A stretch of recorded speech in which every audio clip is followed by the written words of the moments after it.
Assalamualaikum warahmatullahi wabarakatuh.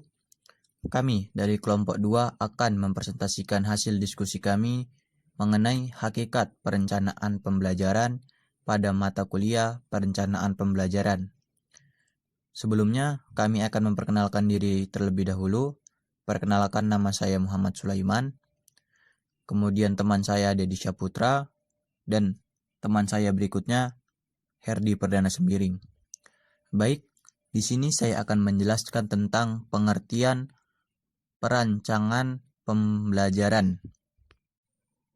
Perancangan pembelajaran adalah pengambilan keputusan yang dilakukan untuk mencapai suatu tujuan, atau biasanya disebut dengan suatu rencana yang bermakna, sebuah dokumen yang diambil dari hasil kegiatan. Adapun pengertian lainnya ialah rangkaian yang saling berhubungan dan saling menunjang antar berbagai unsur atau komponen yang ada di dalam pengajaran, di antaranya mengatur, mengkoordinasikan, dan menetapkan unsur-unsur atau komponen-komponen pengajaran. Unsur atau komponen pengajaran yang dimaksud adalah kemana pengajaran tersebut akan diarahkan, apa yang harus dibahas dalam proses pengajaran, bagaimana cara melakukan, dan bagaimana pula mengetahui berhasil tidaknya proses pengajaran tersebut. Baik, di sini saya akan menjelaskan aspek-aspek perencanaan. Nah, aspek-aspek perencanaan dibagi menjadi dua, yaitu satu, perencanaan sebagai proses. Perencanaan sebagai proses adalah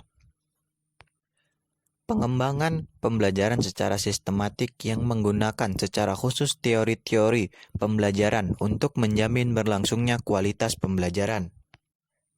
Kedua, perencanaan sebagai teknologi adalah perencanaan yang mendorong penggunaan teknik yang dapat mengembangkan kemampuan kognitif dan teori-teori konstruktif terhadap solusi dari problem pengajaran. Jenis-jenis perencanaan berdasarkan tingkatannya dibagi menjadi 3, yaitu 1. Perencanaan strategik. Perencanaan strategik disebut juga perencanaan jangka panjang. Strategi itu menurut R. G. Murdik J.E. Ross dalam Fata 2009.255 diartikan sebagai konfigurasi tentang hasil yang diharapkan tercapai pada masa depan. Bentuk konfigurasi tersebut berdasarkan ruang lingkup, hasil persaingan, target, dan penataan sumber-sumber. 2. Perencanaan koordinatif adalah perencanaan yang ditunjukkan untuk mengarahkan jalannya pelaksanaan sehingga tujuan yang telah ditetapkan itu dapat dicapai secara efektif dan efisien. Ketiga, perencanaan operasional. Perencanaan operasional adalah perencanaan yang memusatkan perhatian pada apa yang akan dikerjakan pada tingkat pelaksanaan di lapangan dari suatu rencana strategi tersebut. Pembahasan selanjutnya yaitu manfaat dan fungsi perencanaan pembelajaran. Yang dibahas pertama yaitu manfaat. Perencanaan pembelajaran ternyata memberikan manfaat yang besar, tidak hanya bagi guru, tapi juga bagi murid. Berikut adalah manfaat perencanaan pembelajaran. 1. Dengan perencanaan pembelajaran yang matang dan akurat, akan dapat diprediksi seberapa besar keberhasilan yang akan dicapai. Oleh karena itu, akan terhindar dari keberhasilan yang sifatnya untung-untungan. Sebab segala kemungkinan kegagalan sudah dapat diantisipasi oleh guru dalam perencanaan. Guru harus paham tujuan apa yang akan dicapai, strategi apa yang tepat dilakukan sesuai dengan tujuan yang akan dicapai, dan dari mana sumber belajar yang dapat digunakan. Yang kedua, sebagai alat untuk memecahkan masalah. Dengan perencanaan yang matang, maka segala kemungkinan dan masalah yang akan timbul dapat diantisipasi sehingga dapat diprediksi pula jalan penyelesaiannya. Yang ketiga, untuk memanfaatkan berbagai sumber belajar secara tepat. Dengan perencanaan yang tepat, maka guru dapat menentukan sumber-sumber belajar yang dianggap tepat untuk mempelajari suatu bahan pelajaran. Sebab saat ini banyak sekali sumber belajar yang ditawarkan, baik media cetak maupun elektronik. 4. Perencanaan akan membuat pembelajaran berlangsung secara sistematis. Dengan perencanaan yang baik, maka pembelajaran tidak akan berlangsung seadanya, tetapi akan terarah dan terorganisir dan guru dapat memanfaatkan waktu seefektif mungkin untuk mencapai tujuan pembelajaran. Yang berikutnya yaitu fungsi perencanaan pembelajaran. Yang dibahas di sini ada 5 fungsi perencanaan pelajaran. 1. Fungsi kreatif, yaitu pembelajaran dengan menggunakan perencanaan yang matang akan dapat memberikan umpan balik yang dapat menggambarkan berbagai kelemahan yang ada sehingga akan dapat meningkatkan dan memperbaiki program. Yang kedua, fungsi inovatif. Suatu inovasi pasti akan muncul jika direncanakan karena adanya kelemahan dan kesenjangan antara harapan dan kenyataan. Yang ketiga, fungsi selektif. Melalui proses perencanaan akan dapat diseleksi strategi mana yang dianggap lebih efektif dan efisien untuk dikembangkan. Fungsi selektif ini juga berkaitan dengan pemilihan materi yang dianggap sesuai dengan tujuan pembelajaran.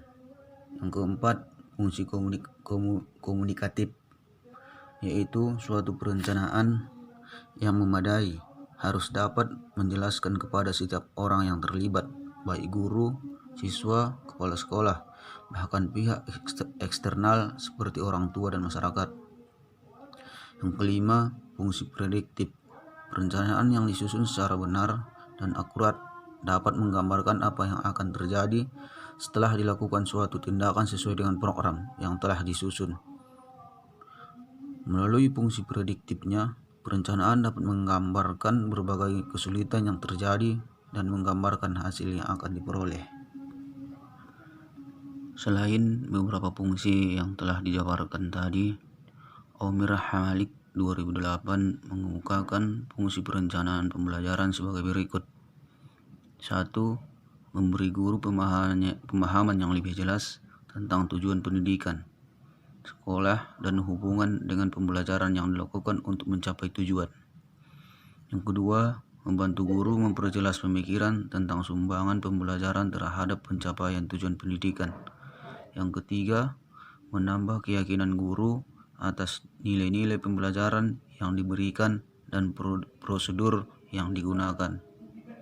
Membantu guru dalam rangka mengenal kebutuhan siswa, minat-minat siswa, dan mendorong motivasi belajar.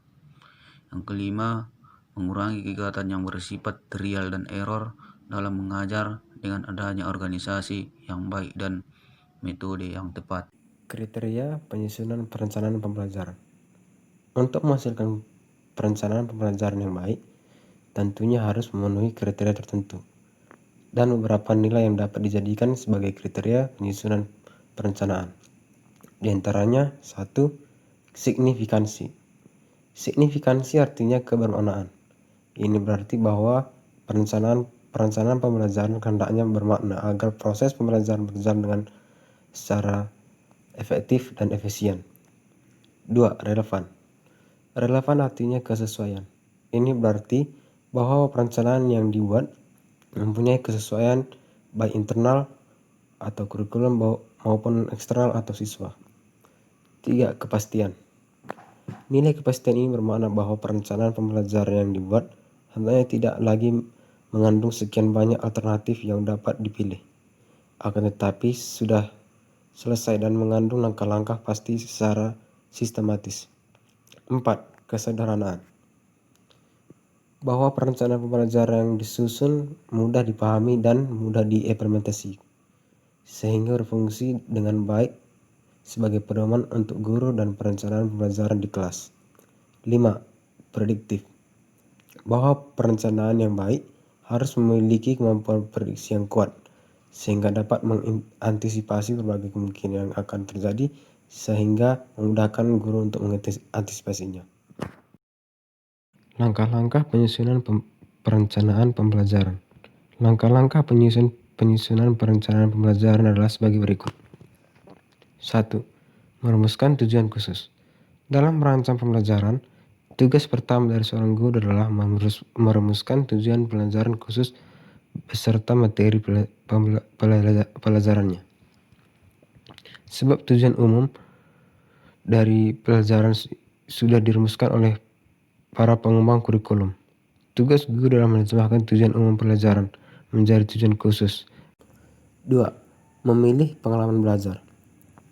Belajar bukan hanya sekedar mencatat dan menghafal, akan tetapi proses berpengalaman, sehingga siswa harus didorong secara aktif untuk melakukan kegiatan tertentu, mencari dan menemukan sendiri fakta. Ada kalanya proses pembelajaran juga dilakukan dengan simulasi dan dramatisasi. Tujuan yang hendak dicapai tidak hanya sekedar untuk mengingat, tetapi juga menghayati suatu peran tertentu yang berkaitan dengan perkembangan mental dan emosi siswa. Ada kalanya siswa juga diberi kesempatan untuk belajar secara berkelompok yang memberikan pengalaman para siswa untuk mampu bersosialisasi dengan orang lain. 3. Menentukan kegiatan belajar mengajar. Menentukan kegiatan belajar mengajar yang sesuai pada dasarnya dapat dirancang melalui pendekatan kelompok atau pendekatan individual. Pendekatan kelompok adalah pembelajaran yang dirancang dengan menggunakan pendekatan klasikal, yakni pembelajaran di mana setiap siswa belajar secara berkelompok, baik kelompok besar maupun kelompok kecil. Pembelajaran individual adalah pembelajaran di mana siswa belajar secara mandiri melalui bahan ajar yang dirancang sedemikian rupa, sehingga siswa dapat belajar menurut kecepatan dan kemampuan masing-masing. 4. Memilih bahan dan alat. Penentuan bahan dan alat dengan mempertimbangkan hal-hal sebagai berikut. A. Keberagaman kemampuan intelektual siswa. B. Jumlah dan keberagaman tujuan pembelajaran khusus yang harus dicapai siswa. C. Tipe-tipe media yang diproduksi dan digunakan secara khusus. D. Berbagai alternatif pengalaman belajar untuk mencapai tujuan pembelajaran. E. Bahan dan alat yang dapat dimanfaatkan. F. Fasilitas fisik yang tersedia. 6. Ketersediaan fasilitas fisik. Fasilitas fisik merupakan faktor yang akan berpengaruh terhadap keberhasilan proses pembelajaran. Fasilitas fisik meliputi ruang kelas, pusat media, laboratorium, dan lain-lain. Guru dan siswa akan bekerja sama menggunakan bahan pembelajaran, memanfaatkan alat, berdiskusi, dan lain-lain. Dan kesemuanya itu dapat dilakukan melalui proses perencanaan yang matang melalui pengaturan secara profesional termasuk adanya dukungan finansial sesuai dengan kebutuhan. Baik, itu tadi adalah presentasi dari kelompok 2. Terima kasih atas partisipasinya. Kepada teman-temanku sekalian yang sudah menyaksikan dan melihat video presentasi kami sekali lagi kami ucapkan terima kasih. Assalamualaikum warahmatullahi wabarakatuh.